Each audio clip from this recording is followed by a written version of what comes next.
Welcome to Nineworks TV and the legendary 930 Turbo with a difference. Introducing the 930 Targa.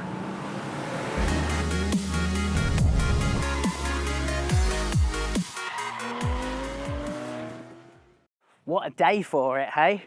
This is the Turbo Targa chilling at Lakeside Classics.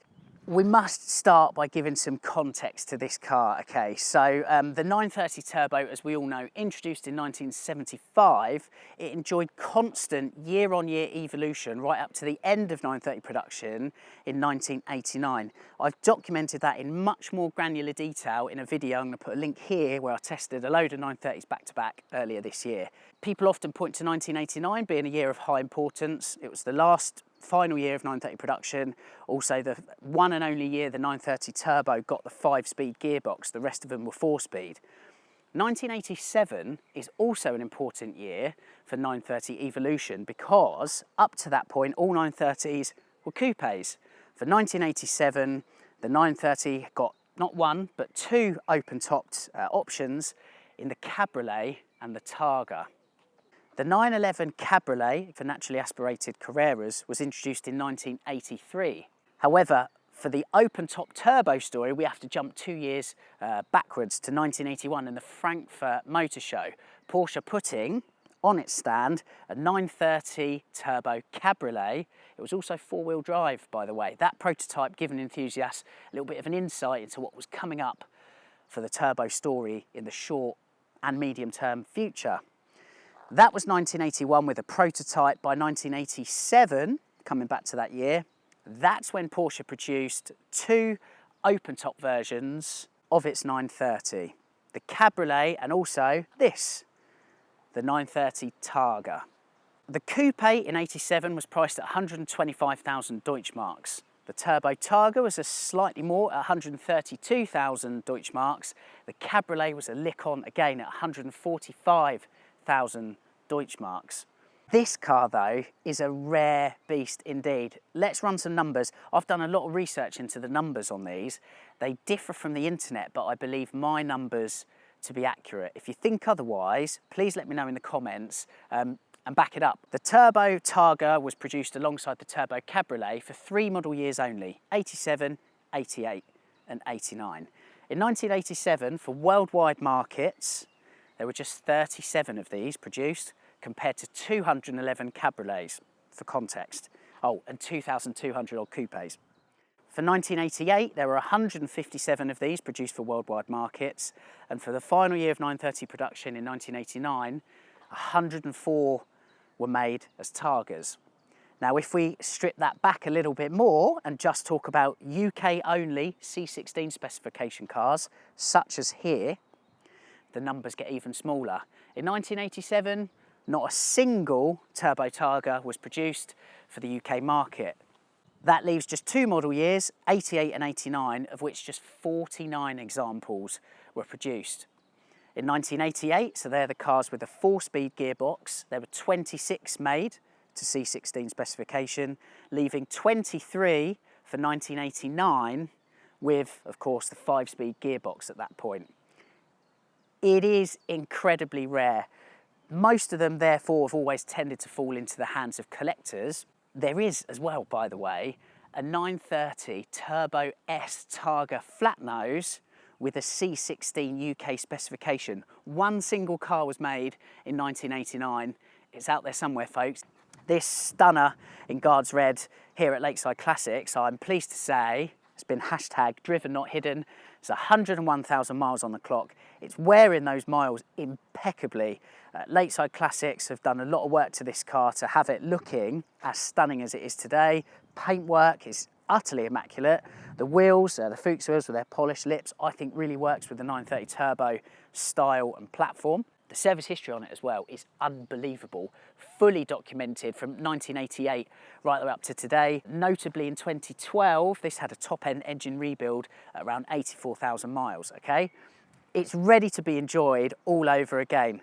Standing next to it right now, look, I love the idea of melding this 930 style with the Targa concept. It's an incredibly stylish car. I'm going to dive back in, get behind the wheel, go for a drive again, while finding out if it's as good to drive as it looks.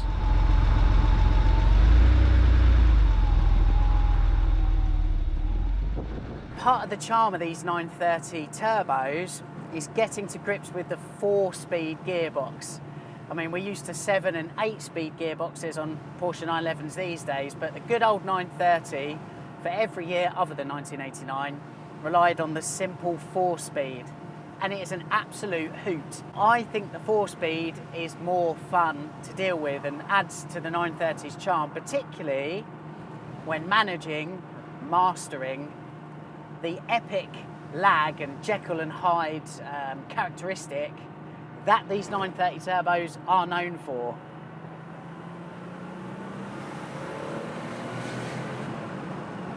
It's so different to any turbocharged car of today, be it 911 turbo or otherwise. Epic lag, hence the Jekyll and Hyde description that goes with these cars. And the boost isn't simply on, off, like the modern stuff. It builds and builds and builds until that ultimate thrust when it leans back on its rear haunches and propels you into the middle of next week. It's such good fun to try and master.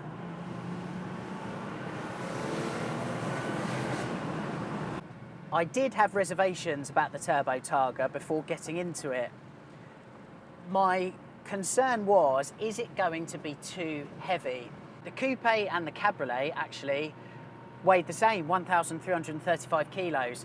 The Targa, it's going to be the heavier beast of the three, and it has the same power output, as I said, 300 horsepower, 430 newton meters of peak torque. So I did wonder if the car would appear or feel quite cumbersome.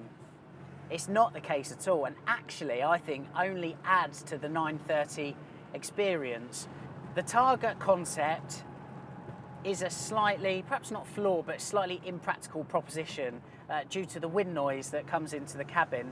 It's always been a drawback of the Targa, and to be honest with you, it's still a drawback even today. However, the 930 Turbo now, they stopped being daily drivers a long time ago, and so therefore as a high days and holidays car, you're likely only going to be using it in good weather.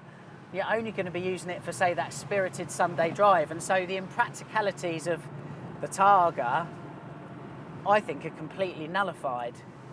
So, and this is my logic here, if you're going to have that 930 experience, why not? Why not plump for the oddity of the Targa? It's a cool car.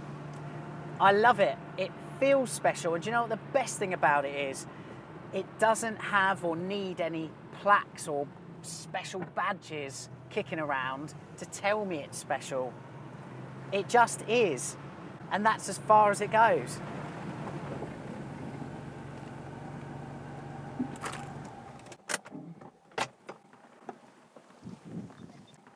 Alas, the 911 Turbo Targa is no more.